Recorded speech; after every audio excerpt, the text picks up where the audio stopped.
Bismillahirrahmanirrahim. Assalamualaikum warahmatullahi wabarakatuh. Kaifa halukum ya tullab? Bi khairin walhamdulillah. Bagaimana kabar adik-adik sekalian? Bi khairin walhamdulillah. Selamat datang di video sumber belajar siswa kelas 79 semester 2. Perkenalkan, nama saya Wiranto Talibo, jurusan Pendidikan Bahasa Arab, Fakultas Ilmu Tarbiyah dan Keguruan IAIN Sultan Amai Gorontalo. Baik. Pada kali ini kita akan belajar di bab 2, yakni tentang Al-Murafiqul Madrasiyah. Di sini kita akan belajar tentang Ismun Isyarah. Ismun Isyarah dalam bahasa Indonesia, dia disebut dengan kata tunjuk. Nah, ism isyarah adalah kata benda yang dipakai untuk menunjukkan sesuatu, baik untuk jarak dekat maupun untuk jarak jauh. Untuk jarak dekat, dia disebut dengan lil qarib. Sedangkan untuk jarak jauh, dia disebut dengan lil ba'id. Contohnya, untuk lil qarib atau jarak dekat, dia dibagi menjadi dua, yakni hada dan hadihi. Di mana hada dia untuk lil muzakkar dan hadihi dia untuk muannas. Contohnya, hada Mahmud. Ini Mahmud. Nah, hada ini dia disebut dengan isim isyarah atau sebagai kata tunjuk. Contoh lain adalah hadihi Mahmudah. Ini Mahmud. Nah, hadihi dia berkedudukan sebagai isim isyarah untuk lil muannas, untuk muannas. Untuk jarak jauh, untuk lil ba'id, dia juga dibagi menjadi dua, yakni tilka dan dzalika.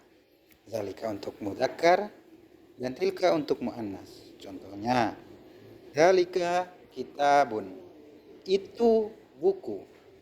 Dzalika dia sebagai isim isyarah untuk mudzakkar.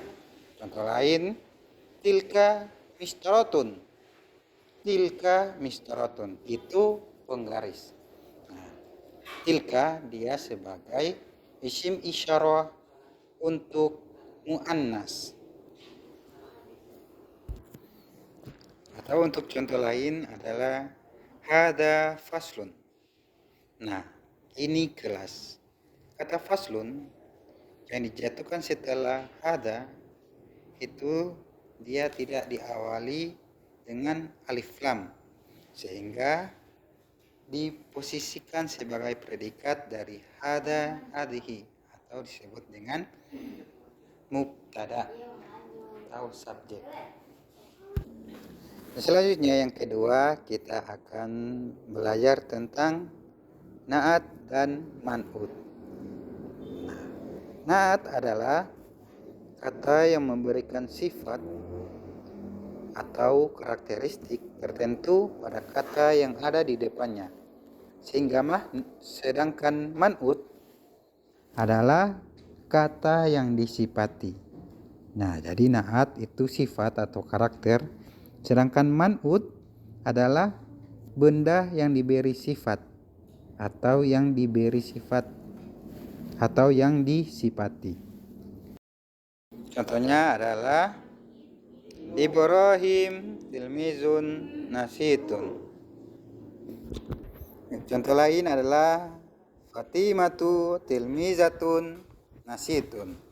Fatimah adalah siswi yang rajin.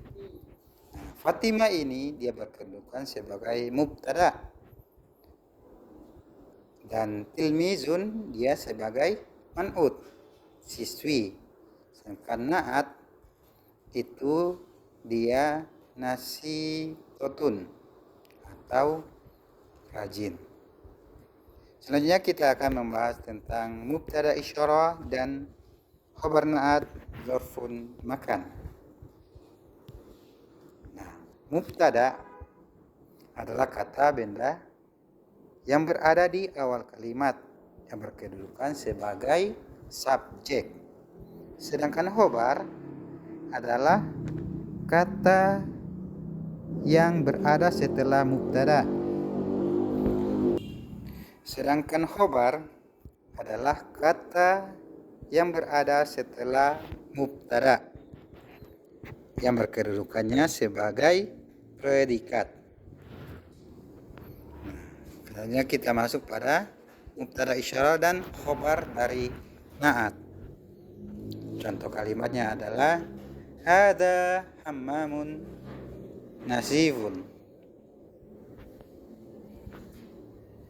Kamar mandi itu bersih. Nah, hadal hammam itu dia sebagai mubtada. Sedangkan nazifun dia sebagai khobar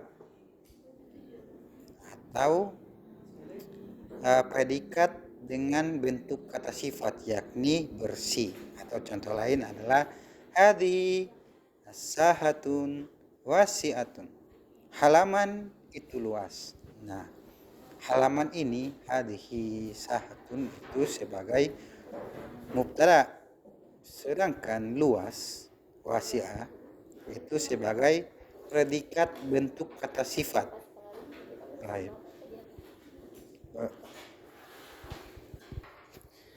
Selanjutnya kita masuk pada mubtada isyarah dan khobar dari zorfun makan. Nah, contoh kalimatnya adalah hadal mahzanun fil idarati. Gedung ini ada di dalam kantor.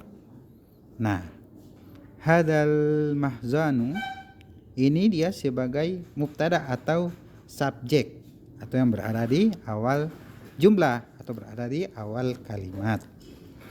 Sedangkan fi dia sebagai khobar yang bentuk kata keterangan tempat, yaitu fi ada di atas. Itu disebut dengan zorfun makan, khobar dari zorfun makan. Bagaimana adik-adik sekalian, mudah bukan?